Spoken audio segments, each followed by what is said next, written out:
Sir ଆପଣ ଦଳ ସଜାଡ଼ିବା ପାଇଁ ପତ୍ର ଲେଖିଲେ ଏବେ ଦଳରୁ ବିଦା ହେଲେ କେମିତି ଦେଖୁଛନ୍ତି? କିଛି ଏମିତି କଠୋର କାମ ନିଷ୍ପତ୍ତି ନେଲେ ଏପରି ରିଟର୍ନ ଜବାବ ଆସିଏ। ମୁଁ ଚାହୁଁଥିଲି କିପରି ଭାବରେ କଂଗ୍ରେସ ଦଳ ବିପର୍ଯ୍ୟୟ ପରେ ବିପର୍ଯ୍ୟୟ ହେଉଛି ନ୍ୟାସନାଲ ଲେବୁଲରେ ମଧ୍ୟ ବିଭିନ୍ନ ଷ୍ଟେଟ୍ରେ ମଧ୍ୟ ଆମେ 99 MP ଜିତିଲା ପରେ ଆଶା ସଞ୍ଚାର ହେଇଥିଲା ଯେ କଂଗ୍ରେସ ଆଗକୁ ବଢ଼ିବ, କିନ୍ତୁ ପରବର୍ତ୍ତୀ ଅବସ୍ଥାରେ 5ଟା ଯାକ ନିର୍ବାଚନ ଆମେ ପରାଜୟ ବରଣ କଲା ପରେ ବିଭିନ୍ନ ଷ୍ଟେଟ୍ରେ ଏବଂ ଶୋଚନୀୟ ପରାଜୟ ମୁଁ ଅନୁଭବ କଲି ଏବଂ ଓଡ଼ିଶାରେ ବାଇ ଇଲେକ୍ସନରେ 87-83 ହଜାର ଭୋଟରେ ହାରିଲା ପରେ ଅନୁଭବ ହେଲା ଯେ କଂଗ୍ରେସ ଦଳ ଭିତରେ ଗୋଟେ ସର୍ଜରୀର ଆବଶ୍ୟକତା ଅଛି, ଗୋଟେ କରେକ୍ସନର ଆବଶ୍ୟକତା ଅଛି ଏବଂ ଗୋଟେ କଂଗ୍ରେସ କର୍ମୀ ହିସାବରେ ରେସ୍ପନ୍ସିବୁଲ କଂଗ୍ରେସ କର୍ମୀ ହିସାବରେ ମୁଁ सोनिया जी को ए विषय लिखिली जहाँ सत्य थिला, जहाँ इच्छर सत्य थिला मु लिखिकी देइथिली। मु भाबुथिली या ऊपर आलोचना हबो, किंतु कांग्रेस बिना आलोचना रे बिना ये देकी मत एक्सपेल कर देछि। मु वर्तमान कांग्रेस दलर सदस्य नुह, मु आउ अधिका से दल विषय कहवा उचित हबो नहीं, किंतु एतिकी मु खुशी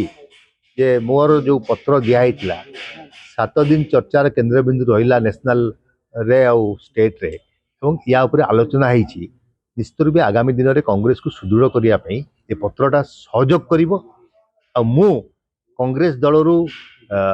एक्सपेल हेले मत दल मत अलग कर दी पारे, किंतु मोर जो विचारधारा अच्छी दल कि आइडियोलोजिकल जो मैच अच्छी से मत अलग कर कांग्रेस। मोर एति शुभेच्छा समस्त को जो माने मोर सेठी अछंदी बंधु माने समस्त आमर बंधु आम एका संगे थिलु। मु शुभेच्छा जनाऊँगी जे मो पत्र माध्यम निश्चित रूप कांग्रेस रिफॉर्म हम और आपण मैंने मजबूत ही कांग्रेस टाक आगू देवे। राज्य नेतृत्व जहाँ घटी राज्य में जहाँ घटुला केन्द्र में जहाँ भूल निष्पत्ति होता सबू ता मध्यम जनई जनइबार अधिकार आमर अच्छी। आपन देखुवे आमर कांग्रेस जो नेता अच्छा लीडर ऑफ अपोजिशन गत काली 15 से आम नेता थे आज आमको बाहर कर दी से सब कहती कि मोर गोटे गोटे कार्यकर्ता होती शेर बब्बर्स, से क्या डरती डरो मत उपरे बहुत रैली होमर। यदि आम बीजेपी सरकार को संविधान पाई डर मत कर लड़ुले से समय जदि कांग्रेस किसी भूल कला स्ट्रक्चरली दल भितर एवं जदि आमे ताकू पत्र लिखिले एवं आमको पनिशमेंट दियाला तामने जो नेता जो कथा कहउचंती बाहर गोटे भितर गोटे निज पई गोटे लोक को देखिया गोटे ता प्रूव हो गला। आउ गोटे कथा आपण पूर्व मध्य निर्वाचन बेले मध्य दल विरोध रे जाइतिले एनडीए प्रार्थी मध्य निर्वाचित करथिले से समय मध्य आपण चर्चार केंद्र बिंदु बांधिथिले। देखो दल विरुद्ध रे मु जाई नथिली, दलर हुइप नथिला। राष्ट्रपति निर्वाचन सर्वोच्च निर्वाचन दलर हुइप न थाए एवं ओडिशार जड़े झील पुणी आदिवासी झील से राष्ट्रपति हम भारत वर्षर से गर्व कौन आम ओडावासी अनुभव करवा नहीं, आमर कर्तव्य नाला तेणु मुझे कर्तव्य को पालन करने जाकि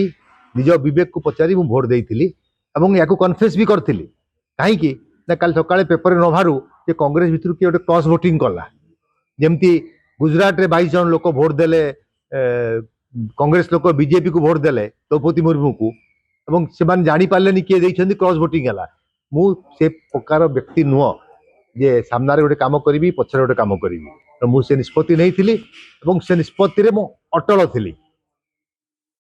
मते दल कार्यानुष्ठान ग्रहण कला मु दल को पचारिया चाहे ये दल जो प्रतिभा पाटिल को कांग्रेस कैंडिडेट करथिला प्रथम महिला राष्ट्रपति होते महाराष्ट्र झील से एनडीए रे थिले शिवसेना एवं शिवसेना से एनडीए रु बाहरी आसिकी राष्ट्रपति को सपोर्ट देइथिले कहीं महाराष्ट्र झील राष्ट्रपति हम जिते द्रौपदी मुर्मू को कराला प्रार्थी सत्साहस थिला कांग्रेस दल शिबू सोरेन विड्र करदे झारखंड मुक्ति मोर्चा कांग्रेस अलायंस पार्टनर आज भी सरकार अच्छा से भोट देते दल राष्ट्रपति को द्रौपदी मुर्मू को एइथପାଇଁ ଦେଇଥିଲେ कि तांकर आदिवासी झियो तांकर जो आइडियोलॉजी अच्छी से जाउची विधानसभा जो राष्ट्रपति हवा पाई कहीं दल तो उड्र कर देलानी तांकठू समर्थन तेणु दल निज सुविधा पाई कार्यक्रम करती जमी राहुल गांधी डर मत काली निजे कहते मंच में भाषण देकी भोट चोरी सत्य सब मु भाषण आउ किसी देवाई आसती किंतु मु देखिली मोहन भागवत गोटे स्टेटमेंट देइछंती शक्ति उपरे मु सत्य उपरे कहना चाहूँ आम सत्य धार्ज मु भी जहाँ कांग्रेस दल भीतर सत्य थिला ता लेखिक देइथि एबे आपण जियो सोफिया मध्ये अछंती स्टैंडिंग एमएल तांको पर यार किछि से फरक तार लोकों द्वारा निर्वाचित प्रतिनिधि अच्छी से तार काम करुच्ची ता सहित यार किसी संपर्क नहीं पदक्षेप कोन रहइबो अन्य दल बुझबे ना निजे दल मु तो भारी ने भी घर बाहर आप छाड़ू ना मत मु आलोचना करी मो समस्त सहित मत भल पाउथवा लोक सहित मोर परामर्शदाता सहित तापर जाई मो पदक्षेप शेष प्रश्न रहिबो जेतेबेले शरद पट्टनायक पिसी सभापति सुरज राउतरायଙ୍କୁ ମଧ୍ୟ ନିଲମ୍ବିତ କରିଥିଲେ ଏବଂ ଭକ୍ତ ଦାସ ପିସି ସଭାପତି ହେଲା ପରେ ତାଙ୍କ ଘର ବାଡ଼ ଆସିଲା ସେମିତି କିଛି ବର୍ତ୍ତମାନ ରାଜ୍ୟରେ ପରିବର୍ତ୍ତନ देखो मुझे कुछ अभी बहुत जल्दी हो किसी कथा कहवा मु खाली एतिकी मात्र कहली जो मो विचारधारा जो कांग्रेस पई थिला से विचारधारा को से बदल पारे ना मु राजनीति करी लोक सेवा निजक नियोजित करी विचारधारा मोर से कांग्रेस न थी पारे पत्र लिखिले किंतु जो गणमाध्यम को आसले या गोटे बुमरांग होला कि पत्र मु लिखी सोनिया गांधी को एवं 36 जन सीडब्ल्यूसी मेंबर को गणमाध्यम